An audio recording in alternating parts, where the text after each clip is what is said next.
देखिए मोदी जी जो हमारा भतीजवा कहता था कि आपका विदेश नीति हो गया है फेल। ईरान जो है नहीं देगा आपको आसानी से एको ठोप तेल न जी। लेकिन इसका मार हम काहे झेलम झेल। मैं गंगा जी की आवाज़ में बोल रही हूँ कि बार बार ये लोग बोल रहे हैं, विपक्ष वाले और बहुत सारे लोग, देशद्रोही लोग, कि जो हम लोग हैं ईरान से दोस्ती नहीं रख रहे हैं, ईरान से दोस्ती नहीं रख रहे हैं। तो मैं आपको बता देती हूँ कि हाँ, हमने ईरान से दोस्ती नहीं तोड़ी है, बल्कि हमारे माननीय प्रधानमंत्री ने ईरानी जी से दोस्ती तोड़ दी है। अमृति ईरानी, भारत माता की जय। और हम तो ये भी बोल रहे हैं कि मोदी जी, अगर आप एप्स्टीन फाइल के कारण ब्लैकमेल हो रहे हैं तो इस्तीफा दे दीजिए। देश के साथ खिलवाड़ करने का आपका कोई हक नहीं है। तौर पे बिहार कांग्रेस आज पटना की सड़कों पर उतरी है और गैस का किल्लत जो झेलना पड़ रहा है बिहार की महिलाओं को, और इसका खामियाजा पूरा परिवार भुगत रहा है। हमारे साथ मैडम है। मैडम, गैस की जो किल्लत है, अब कांग्रेस सड़क पर उतर रही है। लगातार आप नीतीश कुमार के तरह निशाना भी साधती है, नीतीश कुमार के तरह वक्तव्य देती हैं। क्या कहेंगे, किस प्रकार से खामियाजा भुगतना पड़ रहा है? क्या नीतीश कुमार के अंदाज में? नीतीश कुमार के अंदाज में किस प्रकार से घेरिएगा नीतीश जी? और आपके फैन भी हैं। देखिए मोदी जी जो हमारा भतीजवा कहता था कि आपका विदेश नीति हो गया है फेल। ईरान जो है नहीं देगा आपको आसानी से एको ठोप तेल न जी। लेकिन इसका मार हम काहे झेलम झेल।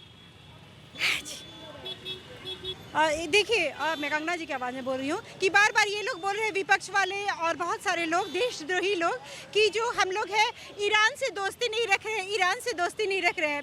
तो मैं आपको बता देती हूँ कि हाँ, हमने ईरान से दोस्ती नहीं तोड़ी है, बल्कि हमारे माननीय प्रधानमंत्री ने ईरानी जी से दोस्ती तोड़ दी है। अमृति ईरानी, भारत माता की जय।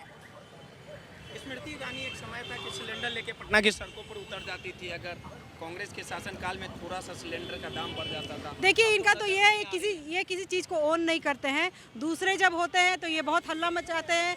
हर सरकार में छोटी मोटी फेलियर्स होती है, लेकिन इतने बड़े तौर पे नहीं होता है। ये मैं नहीं कह रही हूँ कि कांग्रेस के समय में बिल्कुल भी समस्या आएगी ही नहीं, या विपक्ष जब आएगी तो होएगी नहीं, पर ये सरकार सिर्फ पीआर के दम पर, मीडिया के दम पे टिकी हुई है और कुछ नहीं।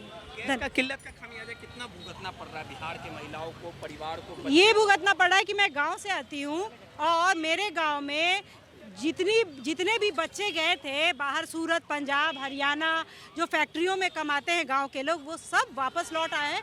2 ही महीना पहले वो जो है वो गए थे बाहर। तो किल्लत कैसे नहीं है? और जो लोग बोल रहे हैं कि ब्लैक हो रहा है सिलेंडर, और तो ब्लैक भी कब होता है? जब शॉर्टेज होता है तभी जी।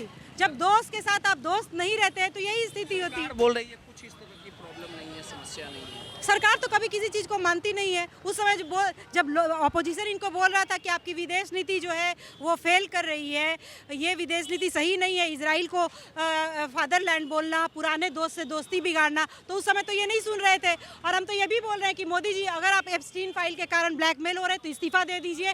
देश के साथ खिलवाड़ करने का आपका कोई हक नहीं है। तौर पे कांग्रेस की महिलाएं थी, साफ तौर पे कहना है कि किस प्रकार से गैस की किल्लत का खामियाजा आम परिवार को और बिहार की महिलाओं को झेलना पड़ रहा है। सहयोगी राहुल के साथ रोहित, माई पीडीएस समाचार, पटना।